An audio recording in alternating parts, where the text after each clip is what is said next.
Hey, it's Dustin Oldfather from the Oldfather Group of Sotheby's International Realty and owner of Motto Mortgage Prosperity. A lot of consumers reach out and they're confused about the differences between marketing campaigns between different companies, and I thought I'd take a minute just to break down the differences. So there are three types of marketing that we do in the real estate space. There's traditional marketing, there's digital marketing, and there is social media marketing, and there are different strategies. And frankly, most real estate companies are employing a traditional marketing strategy that doesn't match today's consumer. So what are those three categories? Traditional marketing would be print. It would be a house ad in the paper.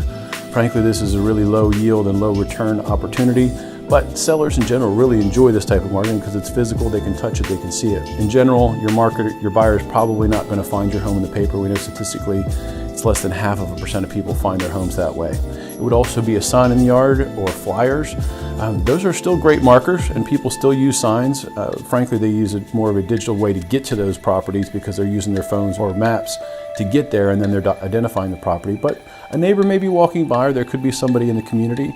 If you're in a resort market where you have renters who are coming in on short-term leases, they might pick up a flyer or decide this is the year that they want to buy, and they happen to be walking by and pick up a flyer and could purchase a property. Usually in those situations we find that somebody who's picking up a flyer is probably not at the right property and ends up buying something else, but it's still traditional marketing that could work. It also is a notifier for the neighbors that the property is for sale, and so many times they may have someone in mind that want to buy it. It could be your neighbor who actually wants to buy your home. So that traditional marketing still has some effect, although not as effective as it used to be. The second type of marketing is digital marketing. This would be email, this would be portal marketing, which would be Zillow, Trulia, Realtor.com, Homes.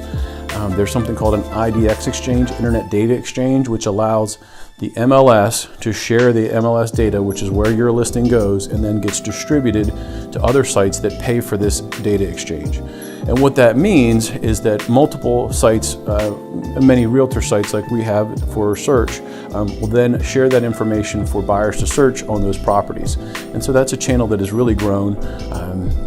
Zillow, Trulia, Realtor.com are portals that people feel a lot of comfort with. But frankly, the internet consumer and consumers in general are looking in multiple different places. They're checking for reviews on those sites as well to find out who the best person to work with, who their friends and family, who other people in the area are recommending. They're also looking at experience in the market, because you can actually see someone's footprint for what kind of properties that they've represented in the past, so that you know that they have experience with your type of property. And so it's a new channel that consumers are using, but it's a combination of all three of these marketing channels. The third channel is social media marketing.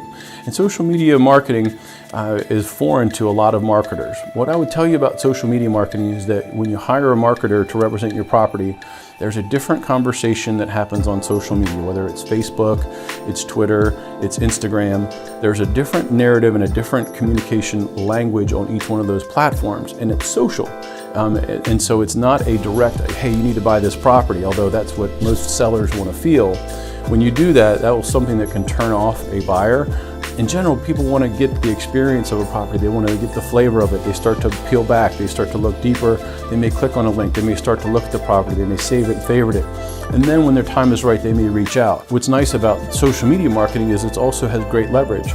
So what we find is that with marketing a lot of our properties, maybe the person who clicks on the property or sees the property, it isn't for them, but they may tag a friend.